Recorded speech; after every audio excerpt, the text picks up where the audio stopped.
Welcome to Deep Look, Ultiworld's weekly podcast about the latest in the disc golf world. Oh, not the disc golf world, Keith. As much as I love talking about disc golf, that's for another podcast. Subscribe to the Upshot today. It's Tuesday, June 4th. Keith Rayner, senior editor here. I'm Charlie Eisenhood, and we got a lot to talk about. We're kind of in the lull between the college and the club season, of course, but full swing semi-pro. High school national invite coming up this weekend. Can't wait for that. I mean, this is the most competitive HSNI we've ever had. And, Windmill right around the corner, Keith. There's a lot going on. Indeed. It's a busy time in the Ultimate Calendar, which is running out of lulls, right? The Ultimate Calendar seems pretty packed maybe until winter, at least in the U.S., so it starts to get cold then. But also, it's Pride Month. Happy Pride Month to all the folks in our community and to everybody who's celebrating as allies. So it's a great time. But we definitely got a lot to get to here for sure. Well, first thing is, we never talked about it last week. Our Nationals picks, Keith. We did not pick the winners. Sure. But we had some solid semis picks, I think. So take us through it. And we also have our end of year final tally. I don't think it's going to look too good for me, but you can give us the facts, Keith. All right. So I went ahead and we had two subscriber picks this year. So I basically gave them two shots at it. If they got it right, then they got a backup, but they don't get the bonus if they get it right twice. So in the men's division, the qualifiers, semifinals, UNC, Brown, Colorado, and SLO. Charlie had UNC and SLO, as did I, but we both missed with UMass, and then I had Oregon and he had Georgia. And that's pretty much the same story for the subscribers who had UMass and Georgia. Finalists, Brown and SLO in real life. Charlie and I and the subscribers all got SLO, but we had a mix of Georgia and UMass in the final. No Brown to be seen. And of course, that means nobody got the winner, which was Brown. Georgia and SLO, the picks for the winners. Before you go on to women's. Not that close. Before you go on to women's, do you feel like we should have seen Brown coming, or was this just like a perfect storm for their matchups and the weather and whatever? No, I don't think we should have seen Brown coming on like this. And I think it's less Brown, the way Brown played, and more that some of the teams that we expected to play well also did not play well. I think we acknowledged that Brown had the ability to compete with the types of teams they would need to in order to advance into the bracket and to end up on the kind of run that they did. I mean, I had them beating UNC in pool play. So it wasn't that we didn't think that they could not beat those teams.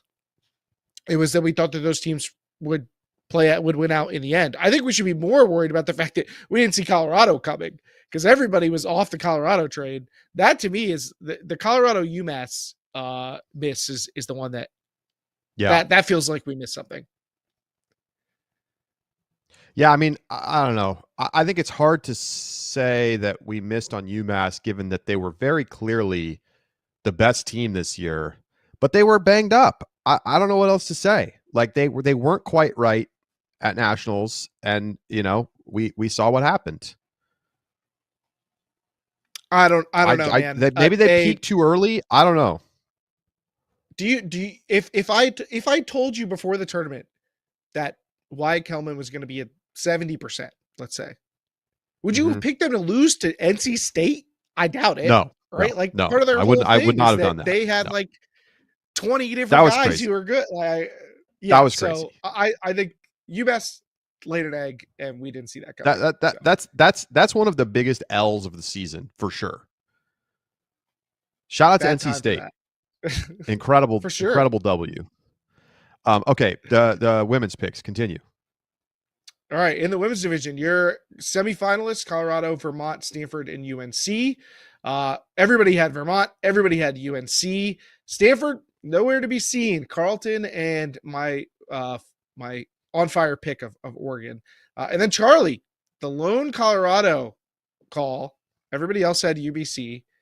So Charlie gets the point there and can take his victory lap. Do you want to pause for your victory lap? Do you need some time for that? Or Listen, I mean, I've been on the UBC train the whole season. I was number one hype man. I was on them in the fall. I picked them pre-spring to win the title. I think they had a very good chance to do so if they were at 100%. But when you lose your center handler, now I know they didn't fully lose her, but she wasn't able to. She was hobbling around like that is just too much for any team to overcome. I mean, imagine if Brown lost Jacques Nissen. It's not the totally fair comp, but like it's just there was no way it was going to work out, and it sucks because I think that they were the best team this year, them or Vermont, and both of those teams ended up being disappointing at nationals. I was surprised by the way that the Maddie Ong thing worked out. Like if you had given me the choices between she's going to play, she's not going to play, or she's going to play partially, I would have thought that playing partially was the least likely option with the type of injury that we had been discussing. So I was surprised that she was a partial go, basically. That was not what I expected. But if they had not lost to Tufts on Universe, like who knows how different their weekend could have been. Tough draw in the bracket after that, but so it wasn't like they were that far off of being able to create the kind of. But that's run. The margins were small this year. Either. Yeah. The margins were too small to have a key player on your team not be ready to roll at 100%. I think we saw that with a number of teams. Keith, you mopped us on the season, though. Yeah. Let me run through the finals. We got Stanford and UNC in the finals. UNC the winner. No UNC picks for the winner. All Vermont with the one UBC pick. Nobody even had UNC in the final. Charlie and I both had, but the subscribers did not. They faded UNC all the way, and then nobody had Stanford. So not a lot of points to be had in the finals. And listen, if we just take the nationals scores, I kind of want to 2x the national scores. That seems like a good move. It doesn't change the final outcome of the season, but Charlie does get a little bit more win. Here's what I'm going to say. I'm just looking back at the UNC. Who did they play? Okay. So they get a tight win over Oregon pool play. Then they have another tight win over Carleton in an elimination game. Another ultra tight game over Colorado in an elimination game. And then they get a cupcake game against Stanford in the final. I'm sorry. If another team is in that game, whether it's Vermont or somebody else, this is not a 15-10 final. I think UNC, they obviously had to grit it out, but they are very fortunate to have won the title this year. I don't think it's crazy that nobody picked them. I mean, they should have lost to Colorado. They should have lost. I feel like you're selling the situation short. Let's not forget. I mean, listen, UNC it's an incredible played run. Basically without two of their best players in the most important games of the year, and still made Stanford look average in the final. Like Stanford's offense was completely fraudulent. Okay, there was no chance they were winning that game. No chance. But how many times have we seen a team go up against UNC in the big game though, and do Vermont what Stanford did? Like that could have been UBC or Vermont in the same situation, I think, where they show up in the big game and there's UNC calm and cool, as collected as ever, and you're over there like, what do we do? So, Vermont would have lost that game. Vermont lost to Stanford. Okay, Vermont had a lead and did not play well at all in the second half, and they blew a lead to a team that was that whose center handler had like 17 turnovers, and I'm not exaggerating. How's that even happen? I bet you they think about that all the time. Every day. They're asking, how did we lose Every that day game they again? ask themselves that. Oh my gosh. That's got to be the most asked question after nationals. Like on the flights back on the car, teammates just looking at each other. How did we lose that game again? Because there were a lot of losses like that. Crazy, man. Across not just semifinals, but like the whole tournament. How did we lose that game? Oh my gosh. That's why it was a great Nationals. Make sure that you give us a like and a subscribe if you're watching us on YouTube right now. We are live every single week, Tuesday at noon Eastern. Let's see. Chris posted in the chat as I check in on the chat. McSweeney got a hamstring injury during their pit game. That definitely hurt UMass too. No doubt. I mean, that's what I'm saying. Like, you can't afford to have injuries to your top guys. I mean, look, Brown was a mid team this year because they had injuries to their top guys at various points. And then they were healthy at Nationals and they won the whole thing. And Keith makes a great point that UNC overcame playing without truly key players to still win the title, which makes it that much more special. This is definitely the hardest earned UNC title of the four-peat by far. I mean, the last couple of seasons, they were so much better than everybody else that it was a foregone conclusion.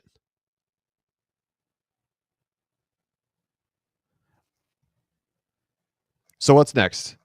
Sorry, I'm sitting here. Keith saying nothing. I'm sitting here with a deer in the headlights. Trivia question of the week. Let's hit it.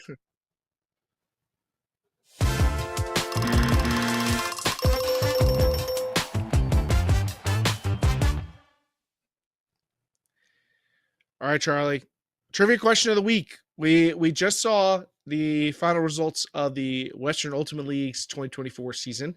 So I went back through and I saw which of these semi-pro championship games have been beatdowns. Has there ever been a bigger beatdown?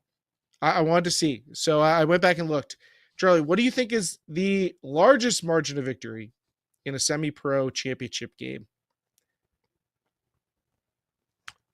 Tell us a little bit about Sunset Lake CBD, and I will think on this. Yes, chat. You too can think about what you think is the largest margin of victory in a championship game in semi-pro ultimate history. Well, I will tell you about our friends over at Sunset Lake. Now, they grow their own hemp products on their farm outside of Burlington, Vermont, and they think CBD shouldn't be a luxury. So their vertical integration helps them provide their products at an affordable price because there's no middleman. And their stuff comes directly from the farm to your door. It's like a farm-to-table restaurant. So they can have a high level of customer service and quality control. Make sure you get good stuff coming to you. Now, I went down to New York this weekend. I called the Empire game, and then I had some hangout time with Charlie and his family. Brought Miles along and my wife, and we stayed overnight in a hotel, which is the first for Miles. And guess who had his sleep gummies at the ready? This guy. You want to get back to sleep? No, not Miles. If you want to get back to sleep after a 3-year-old kicks you in the kidney, then sleep gummies might be for you because they definitely help me out. It's a lot more tolerable in that situation. And you know what? We had a wonderful time. We went to the zoo. It was fun. I was out in the sun a lot, and then we ate like some delicious pizza and salad at Enzo's. Thank you, Charlie, for showing that. I was like feeling sleepy for the car ride. If we can get some Sunset Lake's energy gummies, I definitely was like, man, I would love to take some of those right about now. But the sleep gummies help me on the other side with getting a good night's rest, which is helpful. You can check out Sunset Lake today at sunsetlakecbd.com. Use our coupon code DEEPLOOK. That's all one word. You'll get 20% off your order. That's farmer-owned, Vermont-grown Sunset Lake CBD. All right. My guess is that there's been a bigger margin. And it was probably in the very early years of the AUDL or Major League Ultimate. I assume MLU counts even though it's defunct.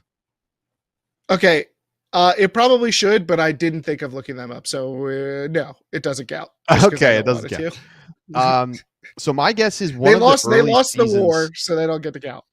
Did like the Spinners in 2012, first season of the AUDL, just like mop somebody? I to be honest, I have no recollection of any of the scores of any of these games, but I'm guessing there's been a 10+ goal beatdown. Okay, there's a guess in the chat for Rush over Radicals in 2013. Yeah, see, early years is a good guess. You guys are circling around. You are right. It is an early year AUDL UFA performance, and that is 2014 San Jose over Toronto. 10-goal win, 28 in 18. San Jose, right? Biggest margin of victory in the history of Semipro Ultimate, excluding the MLU. That this past weekend was an 8-goal win for Colorado in Colorado. That would be the third, tied for the third highest. That Philly game you mentioned, the opening year of the AUDL, Philly over Indy, 29-22. So that was a 7-goal margin. There's a 9-goal margin. I believe there's a Chicago lost to New York by 8 in 2022. Oh yeah, that was an incredible run from the Empire. Yeah, Toronto Madison was actually pretty close. It was 2-goal game there, but this was an all-time beatdown. Basically, this is one of the greatest beatdowns in championship history. Keith, do you remember when Toronto was good at Ultimate Frisbee in the men's division? I mean, for a while there, they were like a semis club nationals team, and the Rush were like legit every season. They were killing everybody in the East, and they would go to the finals a lot. They won titles. Like they're not even in the conversation anymore. What happened to Toronto? Canadian Ultimate down bad. Fatusta says in 2015 Boston beat Seattle by 14 in the MLU, so that would have taken it, but it doesn't count. That's what I was thinking of, that year that Boston just destroyed everybody. Wow, 14. Yikes. That is nasty. All right, so let's talk a little WL Championship weekend, because Keith, it feels appropriate that Colorado wins the tournament when no one was picking Colorado to win the tournament. And it's just emblematic of the whole WL season to have it be Utah, Colorado in the final. The altitude maybe has something to do with it. I mean, I can't rule it out. You have two teams that play at altitude making the final. Incredible disappointment from the Bay in particular, I thought, losing to Utah in semis. But, I mean, Colorado just thumped. They were the best team. It was actually like they had some competitive moments, but they just really pulled away in their semifinal. And wow, they take control of that final. Although, that the first point took almost the entire first quarter, and I was like, oh no, this is not an ideal championship situation. Not ideal. And then it was from there. Colorado kind of took over, but that first point was rough, and they held. Like it was like an 8.5-minute hold, and you're like, wow, this could be tough. And then they recovered from there and took over the game. But Abby Thorpe, Ari Nelson, they were awesome. Roy Veldman, low key awesome. Like if they do like an all Western Ultimate League first team, like Roy Veldman definitely could earn a spot. Jay McLaughlin, obviously. Another player who had a big run for them. So it makes sense when you put it all together. But they get the win at home, second year in the league, come out, have a great year. The one team I think that they lost to all year got knocked out in the Bay. So the path opened up too. I mean, Utah over Seattle feels pretty shocking. What do you think happened there? Yeah, I think the Bay had like the lead a little bit early, but Utah just able to grind it out. Right, they come back with a run at the beginning of the third, I want to say, and then they start to really open up the game at the end of the third. Capitalized on a couple of Bay Area mistakes that I feel like the Bay Area has been their best when their defense is just like taking over games, and Utah wouldn't let that happen. They wouldn't let that Bay Area defense just like seize the game in any way. So eventually it was Utah who got to make the run and pull away. They get a couple of key blocks and punch them in the other way. Like their run in the third quarter was the difference in this game, because otherwise it was pretty close. I mean, I think the story of the game summed up to me for the Wild only gave up 9 break chances and the Bay gave up 20. Like, to me, that's kind of says it all. Like, O-line was just rock solid. Kircher goes 46 for 48 on throws, 3 assists, 350 throwing yards. I mean, come on. Han Chen had 5 turnovers. Yeah, and I think she also got injured during the game too. Yeah, not a great performance. Lily Terpstra also balling, out there getting blocks, scoring goals. Love to see it from the rookie. But yeah, I mean, I think it definitely it is meaningful to play at home. It is really meaningful to play at home, and it's not necessarily just about the crowd. It's about sleeping in your own bed, familiarity, comfort, lack of kind of the fatigue of travel. And I in a league with a lot of parity, it doesn't shock me that much to see the home team win the tournament. Well, and I heard that Utah had a great traveling fan section too. So that maybe it felt a little bit like a home game in their semifinal. But I will say, after a year in which so many games were so close, and even these semifinals where one team was in control, it didn't feel like massive blowouts or anything. For Colorado to then just like run away in the final, that's impressive to me. I don't I know agree. exactly what to make of Utah. Like, how would I, if I had to do like power rankings right now, like how would I stack this team up? It was a really confusing year with the way that all the losses and wins shook High out. variance team. But I do feel good about Colorado. Yeah.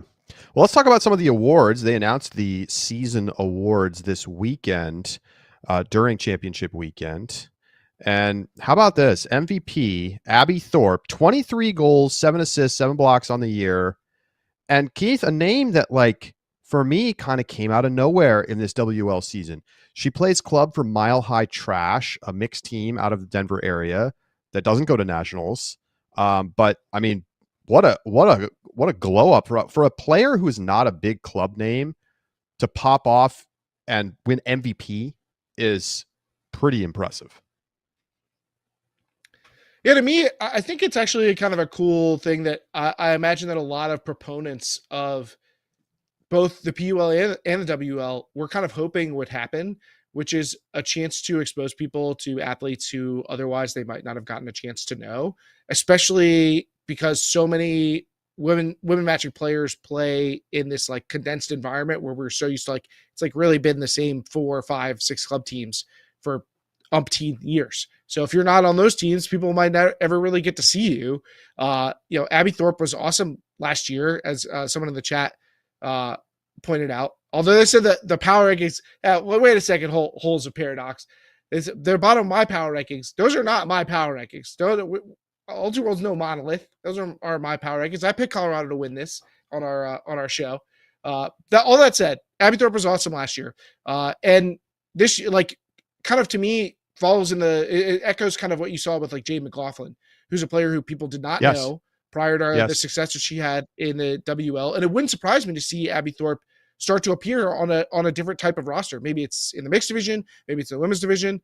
And now is like, has a profile that otherwise wouldn't have happened and is being elevated by a chance to show what she can do in this league. It's one of the best things about the leagues.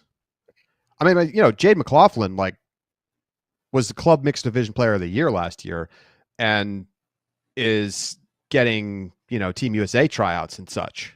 Like, Abby Thorpe, is she on that trajectory? I think it's a little early to say, but it certainly spotlights that there are players out there on regionals level teams who are really, really good, and for whatever reason are playing on those teams because it's their friends, because it's the community that they live in is not, good enough to put together a nationals team.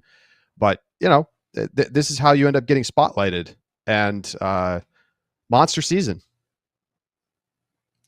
And man, did it work out well? I'm pretty sure these votes all came in well before championship weekend. And then you have your offensive player of the year and MVP on the winning team. And like it could have been a little weird. San Diego just comes out and wins this, and it's like, where's Kyle Houghton for MVP?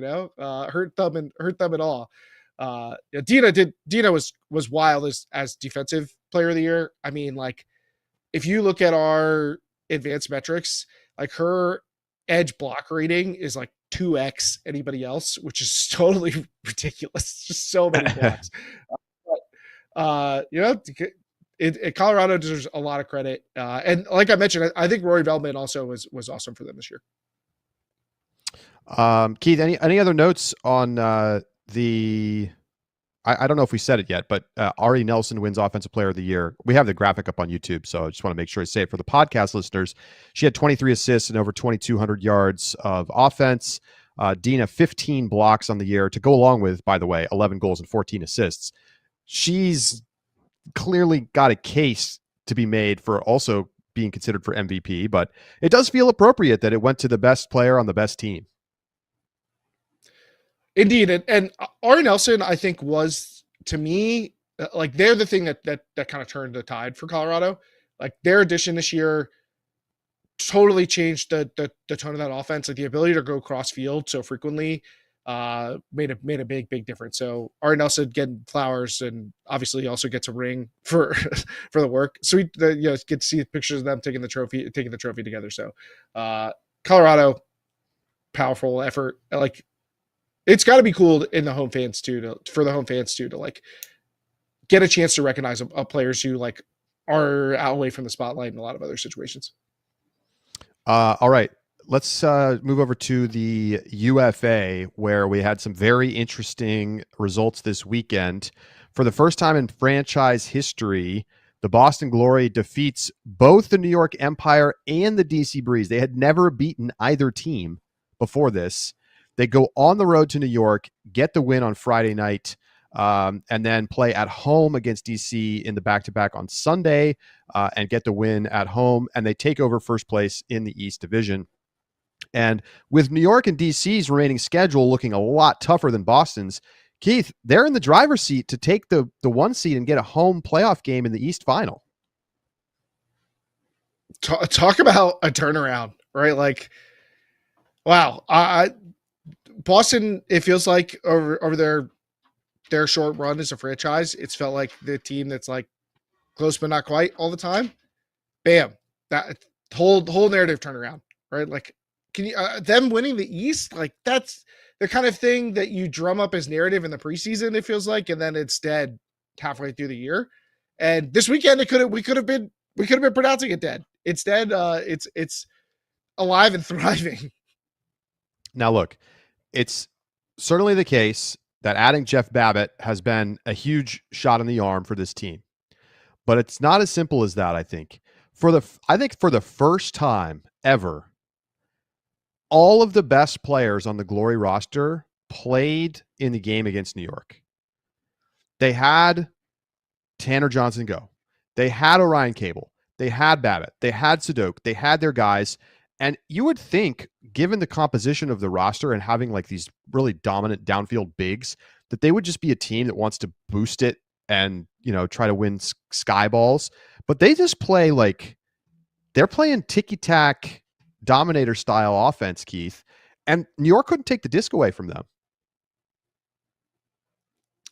No, and I wonder if all that size and speed, when you think about like Carapella out there on the field, like I wonder if that just forces teams to back them a lot. Like you have to fear that Ben Sadok is just going to boost it to Tanner Johnson go a bunch of times, right? You have to be worried about that, but they don't huck it a lot, but when they do, they often do from the break side from like really quality positions. And it's a scary recipe to see a team with that kind of like downfield size and power just dink and dunk you to death. I'm wondering, like, can they keep all this together? Like, that's been a question for them, right? Are they going to be able to keep everybody together? This was Orion Cable's second and third games of the season.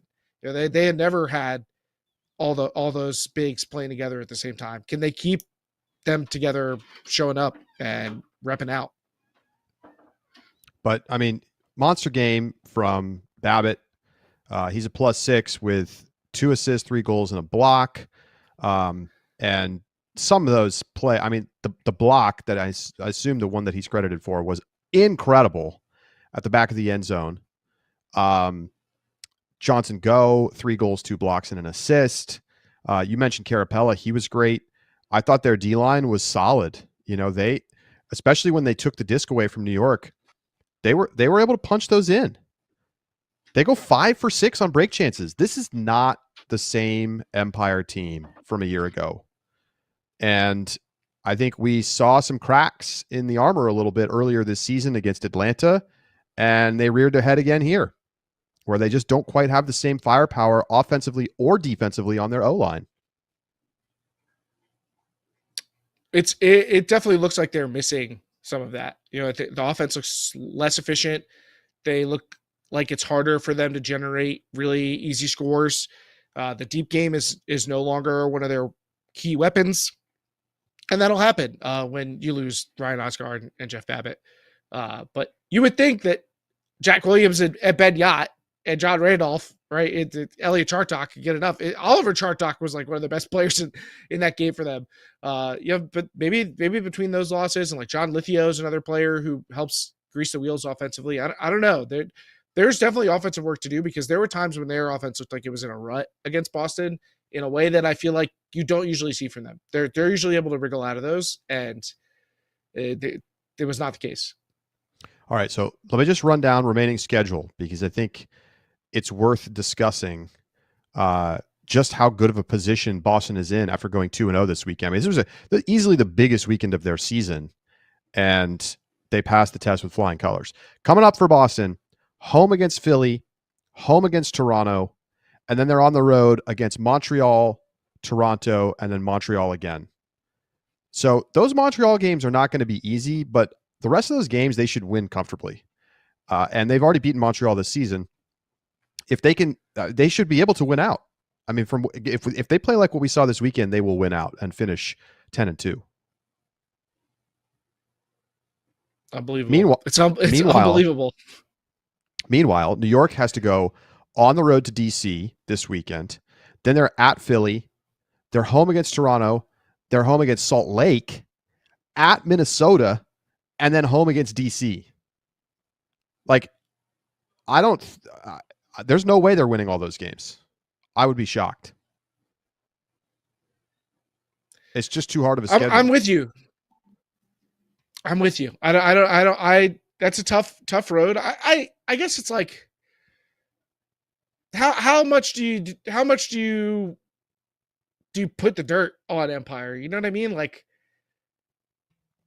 it is rocky. They've had 2 losses that are not typical for what we've gotten used to for them, but like, I don't know.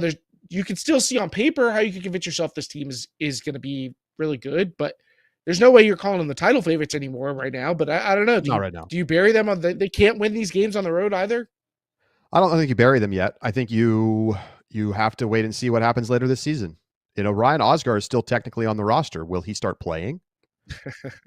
They're still going to be a formidable team to face in the playoffs. I mean, I'm not even saying that I think that Boston is the favorite to get out of the East, but they have the best path to at least have a first round bye and a home playoff game. Because DC, by the way, has to play New York twice, and they also have to play Carolina, who's been looking very sharp down in the South. So, I mean, very impressive. Very impressive.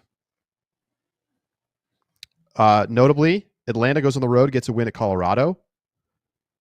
That's 2 really nice wins for Atlanta this season. They've also laid a couple eggs with like weird rosters. So hard to see what's going to happen there. I mean, do you like Atlanta or Carolina more in the South?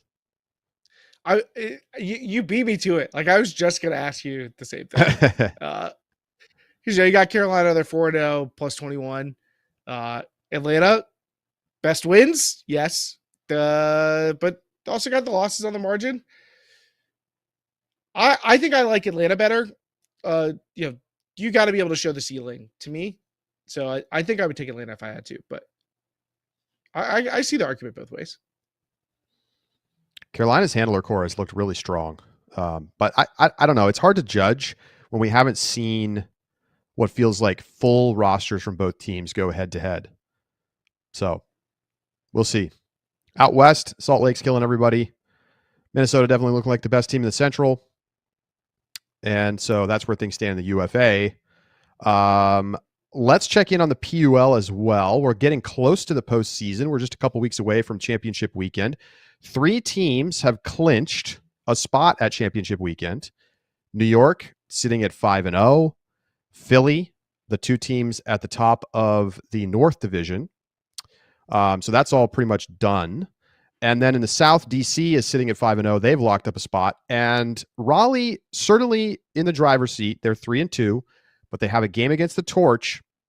And Keith, if I understand it correctly, that's going to be a win and in game because the Torch and the Radiance have not played yet this year.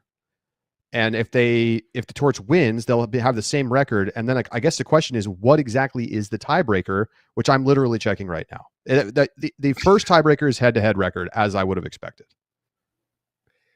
Yeah, that's no surprise. And, on the one hand, it's like, well, how much of a chance are we going to give Austin? They just got like absolutely dusted by DC. But I seem to remember a time when Raleigh also got absolutely dusted by DC. So maybe that's not really a great marker to separate the two. I think obviously Raleigh's going to be the favorite. I think my Raleigh winning the championship pick is looking pretty distant from where we once were. But it's a little bit strange to me the way that things are working out. Like so much is already locked up, even though we had kind of a crazy week in results. Like Portland loses to Indy, but also like looks like they're going to bagel Milwaukee like in the same weekend. It was a beatdown. They were up like 10-0. And then Milwaukee finally scored. And they ended up putting up 3. But I found myself like a little bit like, rubbernecking, like looking at the car crash. Like, are they gonna bagel somebody? Which would have been a pretty wild outcome for sure. Philly, they do their job at Minnesota too, but it's mostly locked up, and it's really just all about Raleigh and Austin. And picking in the postseason might be a little tough if somebody can find the stomach to get the upset over DC. But I'm curious where we're going to land, because I think we pretty much know what's going to happen in the postseason. Yeah, I mean, I think Raleigh's chances against Austin they're probably like 8-1 favorites. I mean, they're pretty dominant favorites. I think the real question is, what is Raleigh going to look like actually at full strength for championship weekend? Because this is exactly what happened last year, Keith. Like, would you be shocked I'm counting on that if they upset New York in the first round? Yeah, I don't think you can be shocked. Only because it's like feels like it's out of being received before. I mean, if you've watched the way New York's played, it's pretty shocking. Like based on everything we know from the 2024 season, it would be pretty shocking. But if you go back beyond that, then suddenly you start to open up the door for Raleigh to come through. I mean, New York has been by far the better team this year. And that's with New York having people coming in and out of the roster. Like, it's not like New York has been playing with the same crop of people every game. No, I've been very surprised by how good New York has looked. They are not a super deep team. I think it still could weigh on them in a 2-game weekend, but the Cardenas sisters, Jolie Krebs has been unbelievably good. Jenny De Jesus, like they've just looked really solid. They crushed Minnesota this weekend. Yeah, my question is, can you convince yourself that they can beat DC? I agree. I still think DC's the clear favorite for me. But DC's still got to get past Philly, and that's not guaranteed either. I think those are going to be all competitive games at championship weekend. It's fun. Like the Philly hype preseason was just so high, and one rough half against New York, and like, are people going to write them off? I don't know. DC's just been so freaking good that like you really have to have a bulletproof case to make the case that DC's not the favorite in any shape. So. All right. Well, that's where things stand. PUL championship weekend coming up in a couple of weeks. We're going to take a quick break. When we come back, we'll be previewing the high school national invite. Stay with us.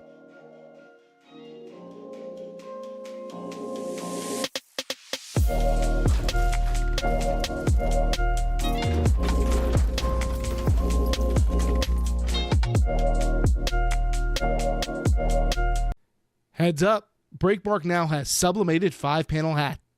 You can get the hat and their famous reversible free with the purchase of one of their 3-piece team bundles, starting at just $85. Get all the details at breakmark.com. Hey, this is Robin Fennig. One of the only things that we have to bring to an ultimate tournament are our cleats. And every player has a cleat story, right? Mine took place in 2022 when Noise slayed our regional rival Dragon Thrust on Universe Point in a rainy semifinal at the USA Ultimate Club Championships. In my toe case, I didn't have to change a single thing about how I cut to get open for resets. I was so lost in the moment that I didn't even know it was Universe Point when I threw the game-winning huck to Dylan DeClerc. Toe cleats are specifically designed for Ultimate, with a cleat pattern for the game's sharp cuts and a durable, breathable, supportive build to keep your feet and ankles protected and comfortable for longer. That's why I've been using them for over 6 years. They're my best ally in the field. You put your best self on the field, so make sure you're bringing the best with you at tokeultimate.com. That's TOKAY-ultimate.com. Tokay, sky the limits.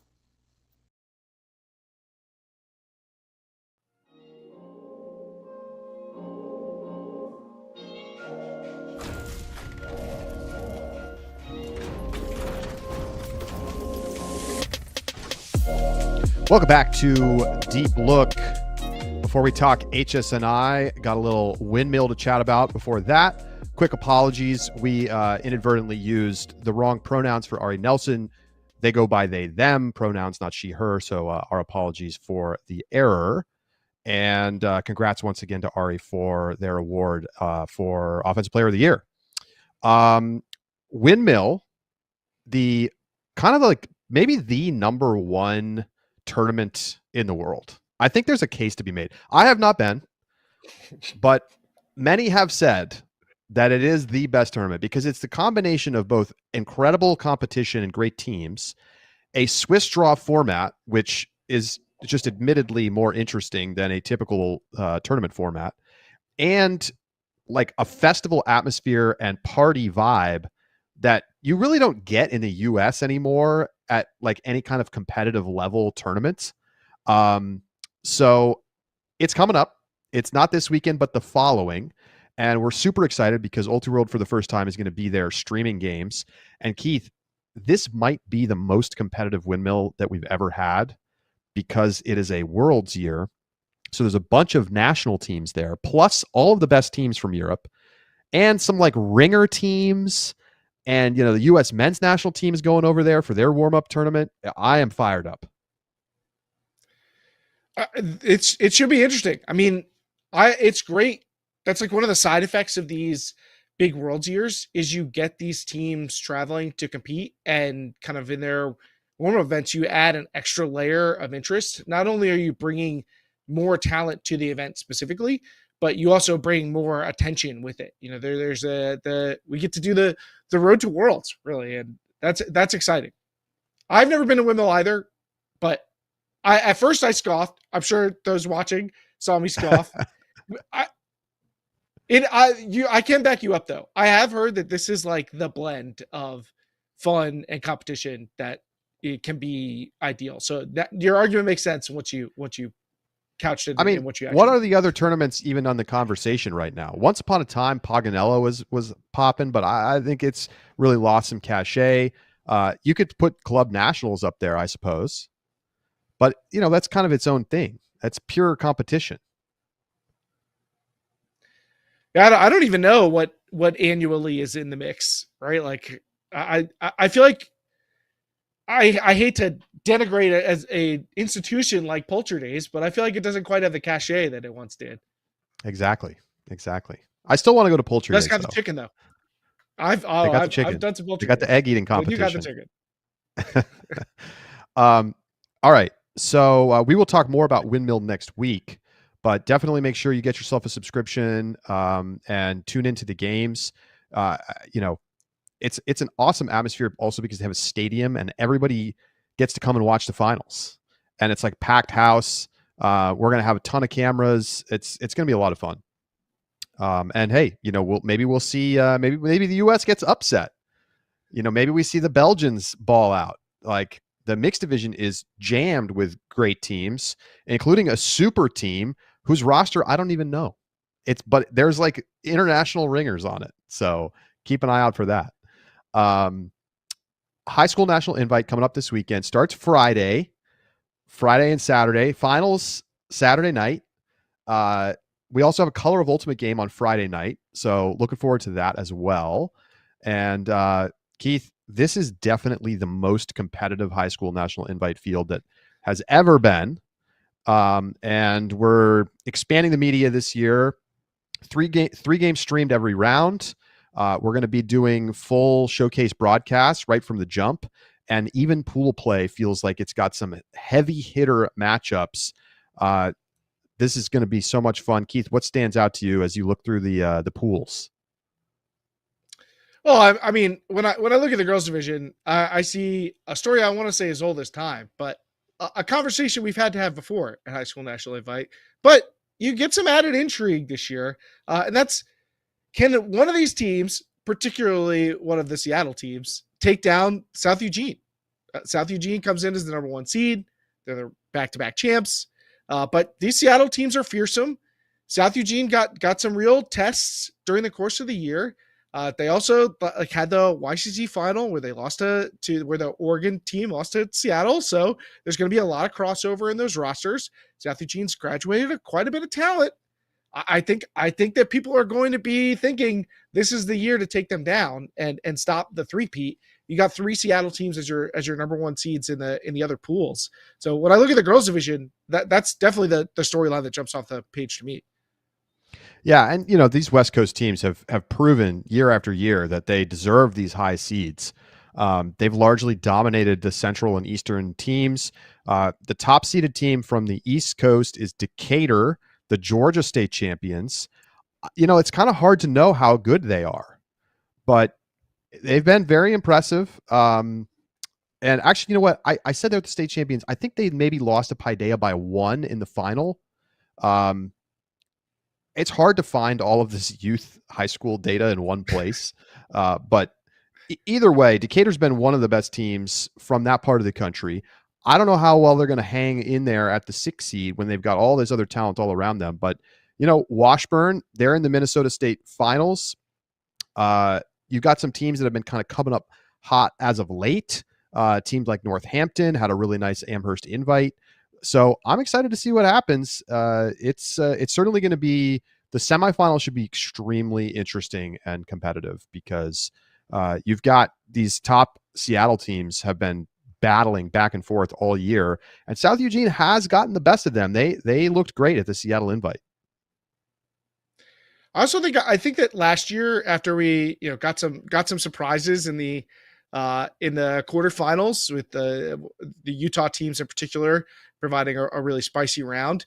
There's a lot of new names on those teams, small rosters, but that's kind of been par for the course with the Utah teams, with Green Canyon and Lone Peak in attendance. Can we get another upset, or could it be a team like a Decatur that could go in and surprise us, or Northampton, maybe Strathaven? But I don't know. It's hard for me to look past really the top 3 seeds and think, yeah, oh, I see a potential champion past Roosevelt, Lincoln, and South Eugene. There's levels to it. It's I think I would be very surprised if one of the top 3 seeds didn't win the tournament. I will definitely say that. I think, could we get a surprise 4th semifinalist? That would be kind of the thing I would be looking for. But I mean, South Eugene, Roosevelt, and Lincoln have, for a couple of years, looked like the best teams in the country. And they have definitely separated from, Roosevelt and Lincoln heavily separated from the rest of the Seattle teams this season.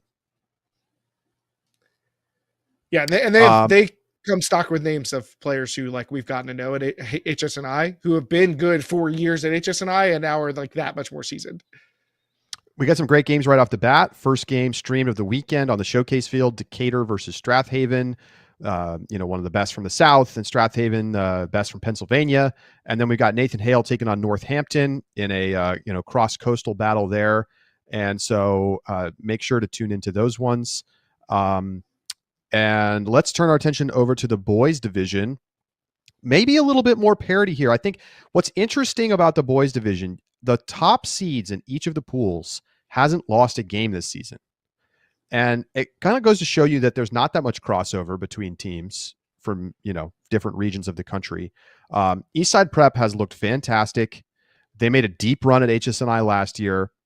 The duo of Axel Olsen and Philip Isev, like, they are just fantastic. They dominated in Seattle against a tough Seattle scene.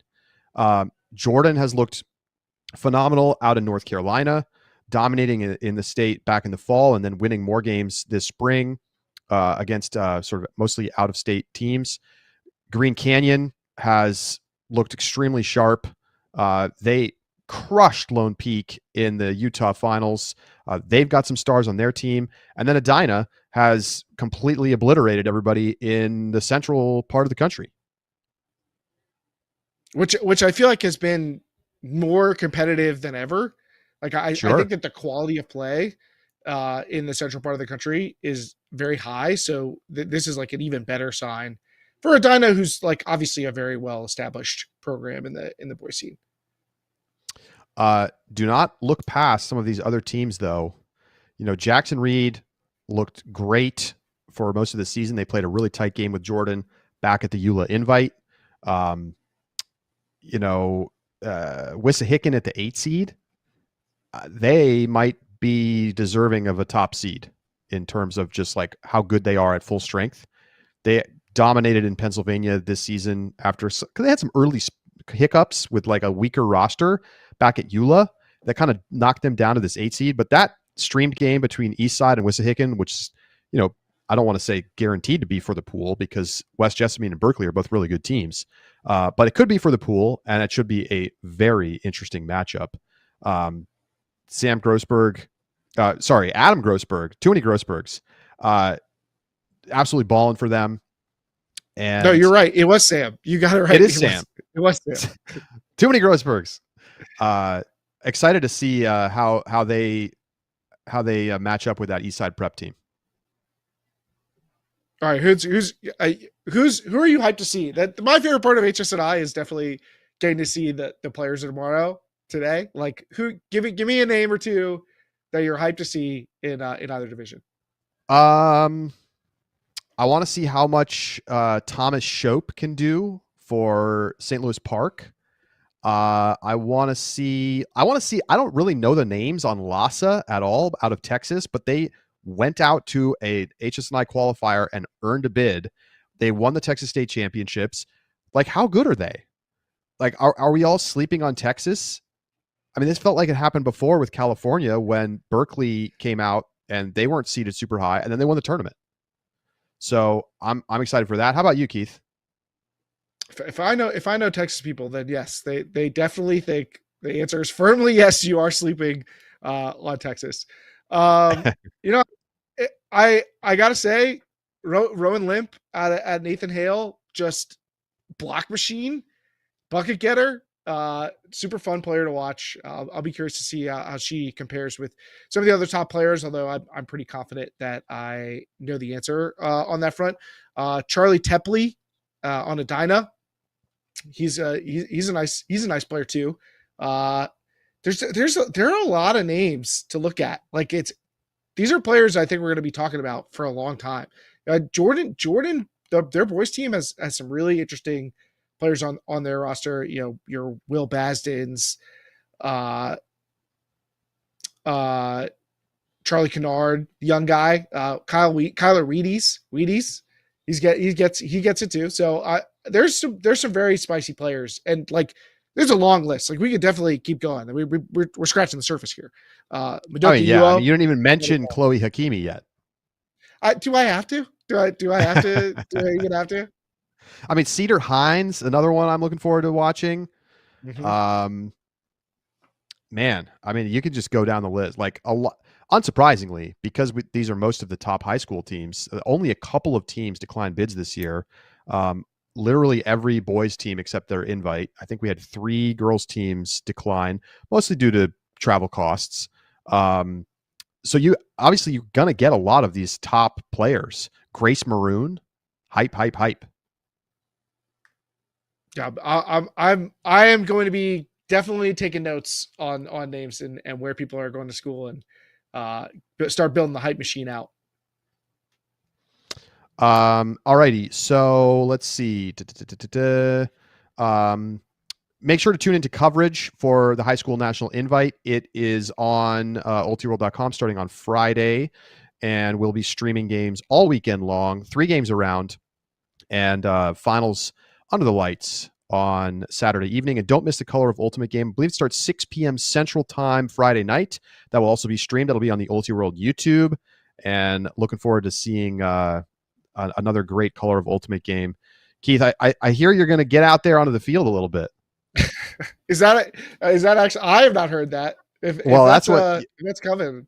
I need to stretch. You requested the option, and it was granted. So I mean, I guess it's up to you. This is news. This is a live announcement that that I'm being gifted the opportunity to get run into the ground by far superior players. A Color of Ultimate game. But yeah, I'm in.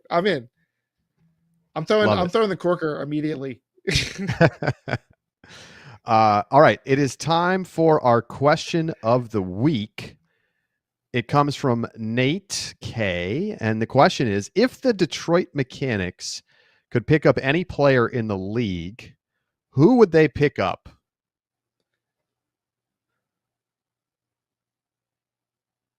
Any player in the entire UFA? I mean, I think your first instinct is going to be, Jeff Babbitt, right? Rating MVP. But there's part of me that thinks like maybe you need a little more of like a central hub player more than you need what Babbitt brings to the table. So like maybe you need more of a Jordan Kerr type of player. You know, maybe you need a Joe White more than you need a Babbitt. I mean, Babbitt's not going to be a bad option. Like, you need somebody who can just be a total takeover player. And like, obviously Babbitt's not going to be able to be like a mega thrower for you, but honestly on Detroit, he could probably sling it and do fine. I mean, he's going to have more turnovers than he typically does, but that wouldn't be a problem. I think Joe White's a good choice. I think you could look to just like a pure hub handler type too, who can just kind of control the offense well.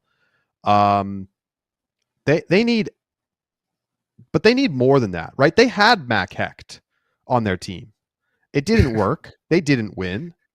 Now Mac didn't play that many games, but like, I don't know. To me, there's no one player that's going to make the difference for them. They need like a line of players. I got two names for you that we didn't mention. Justin Burnett. He's so nice in the big games, especially. Like guy gets the takeaways. He can make the throws. He can be the receiver. Or maybe like quietly building an MVP case. Zeppelin Ronig out of Seattle. Crazy numbers.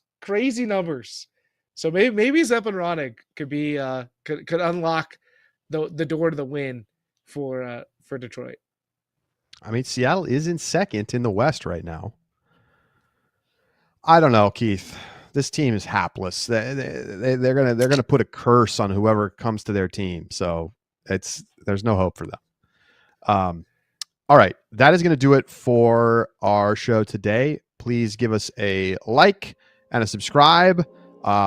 Hit us up, subscribe wherever you get your podcasts. Thank you so much for tuning in. And don't miss our subscriber bonus segment. It comes up live in the Ultiworld Discord just moments after this show wraps up. So appreciate everybody. And we'll be back with you next week to wrap up HSNI. Get you ready for Windmill. And hey, we're starting to talk club season soon too. Stay with us.